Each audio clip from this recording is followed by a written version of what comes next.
चलिए आज एक ऐसे सीक्रेट इंटेलिजेंस ऑपरेशन की कहानी में चलते हैं जो लगभग कामयाब हो ही गया था।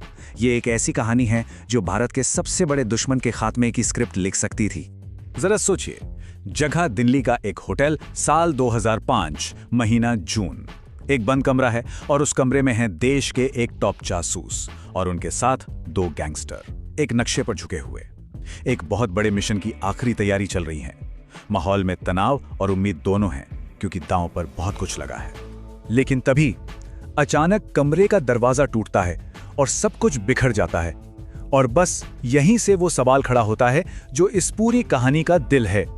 क्या होता है जब पुलिस ही अनजाने में अपने देश के सबसे बड़े सीक्रेट मिशन को तबाह कर देती है? तो इस कहानी को ठीक से समझने के लिए पहले इसके दो सबसे अहम किरदारों को जानना जरूरी है। दो ऐसे लोग जो इस खतरनाक खेल के दो बिल्कुल अलग अलग कोनों पर खड़े थे। तो देखिए, इस कहानी के सेंटर में दो लोग हैं। एक तरफ है दाऊद इब्राहिम, 1993 मुंबई ब्लास्ट का मास्टरमाइंड, भारत का मोस्ट वांटेड, जो पाकिस्तान की खुफिया एजेंसी आईएसआई के साए में जी रहा था। और दूसरी तरफ थे अजीत डोभाल, जिन्हें लोग इंडिया का जेम्स बॉन्ड भी कहते हैं। भले ही वो उस वक्त आईबी डायरेक्टर के पद से रिटायर हो चुके थे, लेकिन डोभाल अपने आउट ऑफ द बॉक्स तरीकों और दाऊद को पकड़ने के अपने जुनून के लिए जाने जाते थे। तो डोभाल ने आखिर प्लान बनाया क्या था? देखिए, ये कोई मामूली मिशन नहीं था। ये एक ऐसा डेयरिंग और secret of the books operation था जिसका जिक्र किसी सरकारी फाइल में नहीं होना था। 2005 की गर्मियों में इंडियन इंटेलिजेंस को एक जबरदस्त टिप मिली। खबर पक्की थी, दाऊद की बेटी की शादी हो रही थी और 23 जुलाई को दुबई के ग्रैंड हयात होटल में एक बहुत बड़ा रिसेप्शन था। और ये सब जानते थे कि दाऊद अपनी बेटी से बहुत प्यार करता है। मतलब इस बात की पूरी गारंटी थी कि वो इस मौके पर अपने बिल से बाहर जरूर निकलेगा। लेकिन एक बहुत बड़ी दिक्कत थी। भारत इस ऑपरेशन को ऑफिशियली तो कर नहीं सकता था। जरा सोचिए, अगर भारत के कमांडोज दुबई में पकड़े जाते तो कितना बड़ा इंटरनेशनल बवाल मच जाता। तो इसी मुश्किल से बचने के लिए प्लॉजिबल डिनायबिलिटी के कॉन्सेप्ट का इस्तेमाल होना था। इसका मतलब सीधा सा है कि अगर मिशन बिगड़ जाए तो सरकार साफ मुकर सकती है कि हमारा इससे कोई लेना देना नहीं। और यहीं पर डोभाल के प्लान की स्मार्टनेस सामने आती है। उन्होंने सोचा, क्यों ना दुश्मन का दुश्मन दोस्त वाला फॉर्मूला अपनाया जाए। प्लान यह था कि दाऊद के सबसे बड़े दुश्मन छोटा राजन के शूटर्स को इस्तेमाल किया जाए। अगर वो पकड़े भी जाते तो दुनिया यही समझती कि ये दो गैंग्स की आपसी दुश्मनी है और भारत सरकार का नाम कहीं बीच में नहीं आता। तो इस बड़े काम के लिए छोटा राजन ने मैदान में उतारे अपने दो सबसे खूंखार और भरोसेमंद शूटर्स, विकी मल्होत्रा और फरीद तनाशा। ये कोई जासूस या फौजी नहीं थे, ये अंडरवर्ल्ड के पके हुए अपराधी थे जिन्हें काम मिला था दाऊद को खत्म करने का। अब आते हैं कहानी के उस हिस्से पर जहां सब कुछ गलत हो गया। वो पल जब भारत की ही दो ताकतवर एजेंसियां आमने सामने आ गईं और नतीजा बहुत बुरा हुआ। तारीख याद रखिएगा, 18 जुलाई 2005। विकी मल्होत्रा और फरीद तनाशा दिल्ली के एक होटल में थे, अपनी फाइनल फ्लाइट का इंतजार कर रहे थे। उन्हें आखिरी ब्रीफिंग देने के लिए खुद अजीत डोभाल वहां मौजूद थे। मिशन शुरू होने में बस कुछ ही घंटे बाकी थे और फिर अचानक जो नहीं होना था वो हो गया।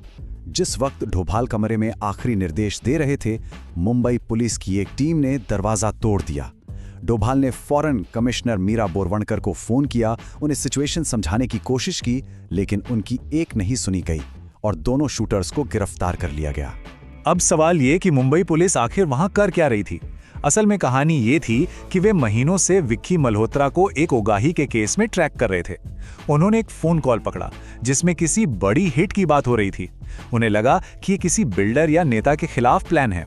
बस वो मल्होत्रा का फोन ट्रैक करते करते दिल्ली के उस होटल तक पहुंच गए, इस बात से बिल्कुल बेखबर कि वो एक नेशनल सिक्योरिटी मिशन का हिस्सा था। मौके पर डोभाल ने मुंबई पुलिस को समझाने की, रोकने की हर मुमकिन कोशिश की। उन्होंने बार बार कहा कि ये नेशनल सिक्योरिटी का मामला है, लेकिन उनकी बात नहीं मानी गई। मुंबई पुलिस के लिए विक्की मल्होत्रा सिर्फ एक वांटेड मुजरिम था और वो अपनी ड्यूटी कर रहे थे।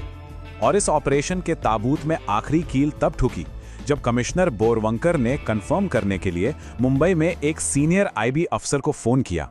क्योंकि ये मिशन इतना सीक्रेट था, ऑफ द बुक्स था, उस अफसर ने साफ कह दिया कि उन्हें ऐसे किसी ऑपरेशन की कोई जानकारी नहीं है। और बस इसी एक ना ने सब कुछ खत्म कर दिया। और यहीं से ये कहानी हमें एक बहुत बड़े और अनसुलझे सवाल पर ले आती है। क्या जो कुछ भी हुआ वो सिर्फ एक भयानक गलती थी या फिर एक सोची समझी साजिश? तो पहला एंगल तो ये कहता है कि ये एक दुखद इत्तेफाक था, एक ऐसी सिचुएशन जहां एक हाथ को पता ही नहीं था कि दूसरा हाथ क्या कर रहा है। मुंबई पुलिस बस एक अपराधी को पकड़कर अपना काम कर रही थी और अनजाने में उन्होंने एक नेशनल मिशन को फेल कर दिया। लेकिन एक दूसरी थ्योरी भी है जो कहीं ज्यादा चौंकाने वाली है, एक ऐसी थ्योरी जो पूरे मामले को पलट कर रख देती है। पूर्व गृह सचिव आर.के. सिंह ने बाद में यह दावा किया कि मुंबई पुलिस के कुछ अफसर दाऊद के पेरोल पर थे। अगर ये बात सच है तो इसका मतलब ये छापा कोई गलती नहीं बल्कि मिशन को डुबोने के लिए अंदर से ही किया गया एक धोखा था।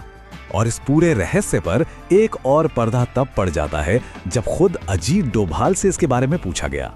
उन्होंने साफ इनकार करते हुए कहा कि उस दिन तो वो घर पर फुटबॉल मैच देख रहे थे। खैर, ये एक जासूस का टिपिकल जवाब है जो सीक्रेट ऑपरेशंस की दुनिया में बहुत आम बात है। और देखिए, ऐसा नहीं है कि दाऊद को लाने की ये अकेली कोशिश थी जो नाकाम हुई।